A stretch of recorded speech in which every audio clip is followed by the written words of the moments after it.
আমাকে এই যে একটা গ্রাম বাংলাদেশের মধ্যে খুব রেয়ার যে এরকম গ্রামের মধ্যে এখনো পাকা রাস্তা হয় না। এরকম পাকা রাস্তা হয় না এমন গ্রাম খুব কমই আছে বাংলাদেশে। ঈদ মুবারক। মাইয়া গিলা ভয় পেয়ে গেছে গা।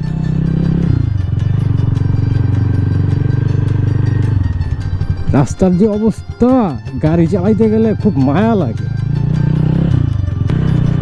পুরো রাস্তায় কাঁচা।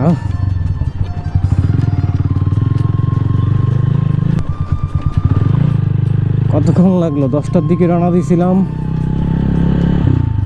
চলে আসছি 3 ঘন্টা লাগছে।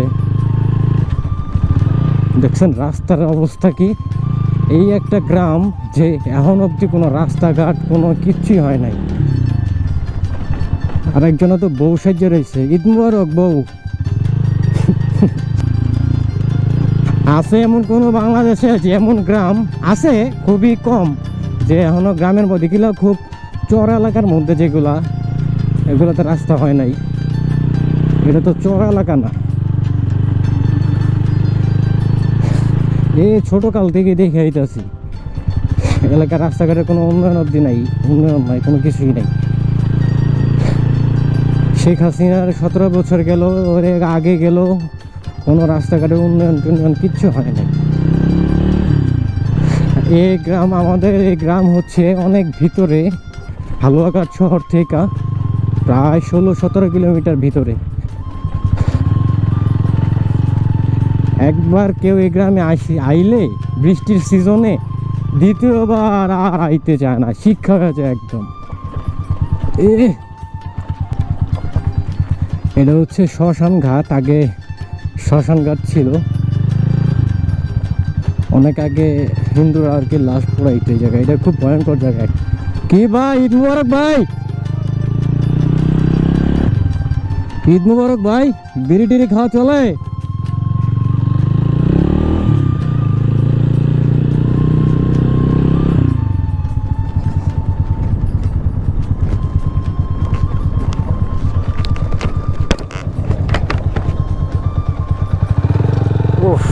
আইসা পড়ছি আর 3-4 মিনিট। তার যে এত অবস্থা।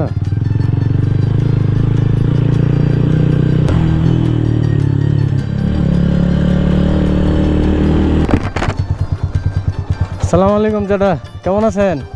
আলহামদুলিল্লাহ। হ্যাঁ, মাত্র এলাম।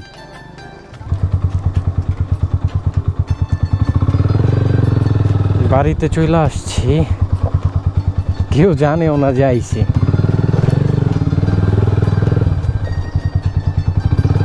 সালামু আলাইকুম কাকু, ঈদ মুবারক। কখন আইছো? কালকে রাত্রে আইছি।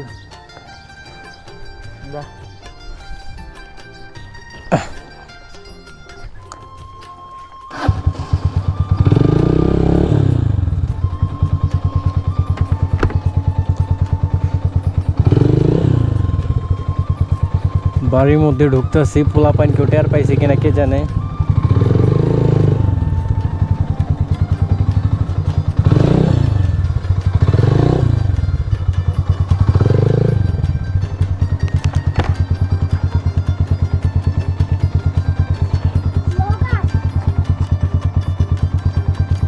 কেটার এটা?